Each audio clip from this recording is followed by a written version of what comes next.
Olá mais uma vez, eu sou Davi, Eu sou a Carol. no programa Palavra e Família. Hoje queremos tratar da definição bíblica do que constitui o casamento. Há muita confusão sobre essa questão. Pessoas aludem a algum texto bíblico, outro dizendo é o ato conjugal, a relação sexual que define o casamento. Ou talvez uma cerimônia religiosa ou civil. Mas será que é isso? Afinal de contas, o que é que define o casamento? E tem outros casais que têm um foco que está totalmente errado. O foco deles, e nós temos ouvido isso muito. Eu tenho o direito de ser feliz. Então, enquanto o casamento me faz feliz, tudo bem, eu fico dentro. Mas uma vez que eu já não estou feliz mais, eu estou fora. E a pergunta, onde é que está escrito isso na Bíblia? Eu tenho o direito de ser feliz. Nós temos trabalhado ao longo dos anos uma definição bíblica de casamento e nós incluímos, inclusive os nossos programas agora estão seguindo a sequência do nosso livro 15 lições para transformar seu casamento, que é um livro para estudo do casal ou em grupo e faz parte de uma série de 3 livros. E lá consta uma definição, resumo do ensino bíblico sobre isso. Você pode ler essa definição? Sim, definição seria: casamento é uma aliança de exclusividade e fidelidade vitalícia entre um homem e uma mulher, selado diante de Deus e de testemunhas, coerente com as leis comunitárias e simbolizado e concretizado pela união sexual. Bom, é muita coisa, mas é importante em nossos dias entendermos o que é um casamento e o que não é. No livro nós vamos destrinchar ainda mais cada aspecto, cada frase, mas nesse programa nós queremos trabalhar especificamente a palavra-chave, à luz da palavra de Deus, que define o que é casamento. A palavra-chave é aliança, pacto entre um homem e uma mulher. Outra palavra que descreve o que deve ser um bom casamento, e pela graça de Deus temos desfrutado disso ao longo de quase 39 anos, é a ideia de amizade conjugal. Interessante que para muitos na história da igreja não era importante a paixão antes do casamento e sim depois, por exemplo, os puritanos. Às vezes com casamentos arranjados, mas o fator de aliança, de pacto, era uma cola tão forte que o casal casava-se, às vezes mesmo sem ter visto um outro, mas esse compromisso para com Deus e um com o outro fazia com que a amizade, a paixão crescesse ao longo dos anos. Biblicamente há vários textos, mas o principal que diz isso é Gênesis 2, 24. Lá na conclusão de toda a narrativa da criação, o próprio Deus declara o casal casado. Ele que é pai do noivo e da noiva e também o pastor da cerimônia diz: por isso, pelo fato de que Deus fez um, e de um fez dois, e de dois fez um novamente, por isso, deixa o homem pai e mãe. A exclusividade e fidelidade do casamento e se une, a palavra que significa cola-se, termo muito forte do super bonder, do pacto. O resto do Velho Testamento usa essa palavra para descrever duas coisas inseparáveis, uma união indissolúvel. E essa ideia de pacto bem no centro daquele texto. E agora o resultado disso, tornando-se os dois ao longo da vida uma só carne. Tem 2 outros textos bíblicos que tratam da aliança como fundamento dessa família. Um encontra-se em Provérbios capítulo 2, 16 e 17. Você poderia ler para nós. Nossa. Diz assim, Provérbios 2, 16 e 17. Para se livrar da mulher adúltera, da estrangeira, que lisonjeia com palavras, a qual deixa o amigo da sua mocidade e se esquece da aliança do seu Deus. Nós encontramos aqui as 2 ideias.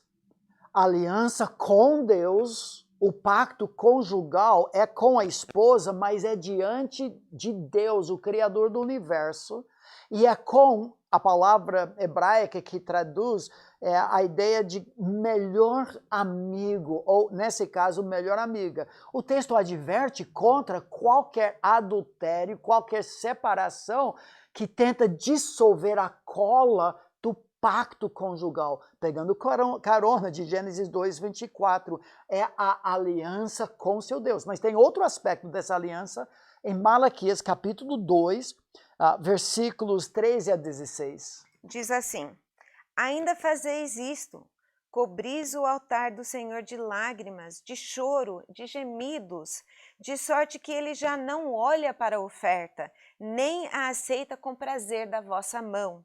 E perguntais, por quê? Porque o Senhor foi testemunha da aliança entre ti e a mulher da tua mocidade, com a qual tu foste desleal, sendo ela a tua companheira e a mulher da tua aliança. Ninguém, com o resto de bom senso, o faria, mas que fez um patriarca, buscava descendência prometido por Deus. Portanto, cuidai de vós mesmos, e ninguém seja infiel para com a mulher da sua mocidade. Porque o Senhor Deus de Israel diz que odeia o repúdio e também aquele que cobre de violência as suas vestes, diz o Senhor dos Exércitos. Portanto, cuidai de vós mesmos e não sejais infiéis. Esse texto, junto com Provérbios 2, adverte contra duas grandes ameaças que tentam dissolver essa cola conjugal. A ameaça em Provérbios de adultério e nesse texto a ameaça de divórcio. Se nós percebemos alguma coisa em nossos dias, são pessoas procurando ser felizes mais do que santas. Pessoas que não estão honrando seu compromisso, sua aliança conjugal. E nesse texto de Malaquias, além do fato de que Deus odeia o divórcio, nós entendemos que ele é o autor, maior testemunha desse pacto feito entre os cônjuges. É um pacto feito diante de Deus e com o seu cônjuge. Então não é o ato sexual que junta marido e esposa. A 1 Coríntios 6 tem levantado alguma dúvida quanto a isso. Versículo 16 diz, não sabeis que o homem que se une à prostituta forma um só corpo com ela? Porque como se diz, citando Gênesis 2, serão os dois uma só carne. Alguns dizem, um casal de namorados fornicou, eles têm que casar. Não, não é isso. O texto está dizendo que a união sexual é a consumação, o símbolo, o selo da realidade do pacto. Não é que são casados, é que falsificaram o que é o sinal da aliança, do pacto. Não é para casar qualquer casal de fornicadores, pessoas que se prostituem, mas o sexo serve como símbolo do que já aconteceu. Mas tem mais um texto que reforça a seriedade do que nós estamos trabalhando aqui. Nós vivemos em dias em que nós precisamos criar uma cultura de seriedade em nossas igrejas, defendendo o pacto conjugal, a fidelidade e exclusividade. Eclesiastes 5 diz sobre a seriedade de votos. De versículo 1 a 7 diz assim: guarda o teu pé quando entrares na casa de Deus. Chegar-se para ouvir é melhor do que oferecer sacrifício de tolos, pois não sabem que fazem mal. Não te precipites com a tua boca, nem o teu coração se apresse a pronunciar palavra alguma diante de Deus. Porque Deus está nos céus e tu na terra. Portanto, sejam poucas as tuas palavras, porque dos muitos trabalhos vêm os sonhos, e do muito falar palavras nécias.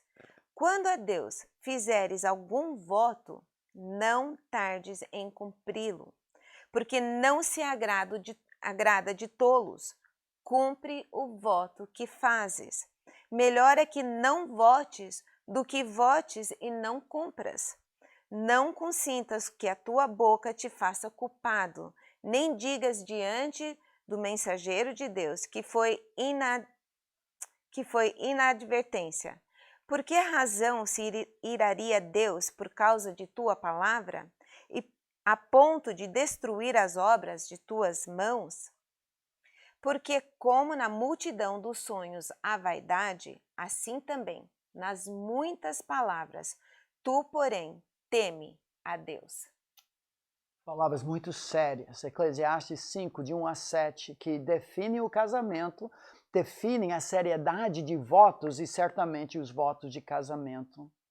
Podemos resumir tudo que temos falado assim. Deus define o casamento em termos de aliança, um voto sério e irrevogável assumido diante dele e de testemunhas. Mas como, de forma prática, nós podemos reforçar a seriedade desse voto? O voto conjugal.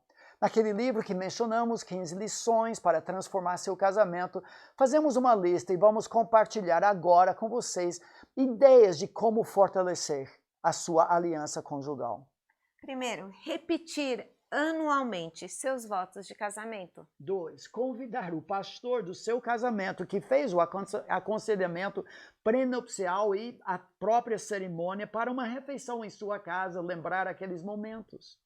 3. Olhar ou escutar juntos o vídeo, o DVD, filme, álbum, sei lá, do seu casamento. 4. Concordar em nunca cogitar ou falar em termos de divórcio, brincar ou ameaçar divorciar-se em suas discussões. 5. Celebrar o seu aniversário de casamento. Você lembra a data do nosso? Lógico, dia 24 de julho. De julho? De julho mesmo. Número 6, preservar seus votos de casamento de forma criativa, talvez um bordado, ponto de cruz, moldura de um quadro e pendurá-lo em casa, como nossos filhos também fizeram. 7, afirmar seu amor incondicional. Não eu o amo, mas por causa de alguma coisa, sem qualificações, porque você é linda demais e outras coisas. 8, estudar os dois juntos textos bíblicos, como fizemos aqui, que falam da importância de cumprir votos e compromissos assumidos diante de Deus. 9, assistir às cerimônias de casamento como casal e depois delas conversar sobre a mensagem e os votos ouvidos. E número 10, procurar ajuda se enfrentarem dificuldades no relacionamento. Isso é muito importante, pedir ajuda antes dos tempos mais difíceis chegarem. Deus define o casamento como sendo aliança e pacto. O resto é resto. É fruto disso, é bônus. E nós vamos falar no próximo programa sobre a importância da amizade conjugal, mas sempre baseada na seriedade dos votos conjugais. Tudo isso e muito mais no próximo programa Palavra e Família.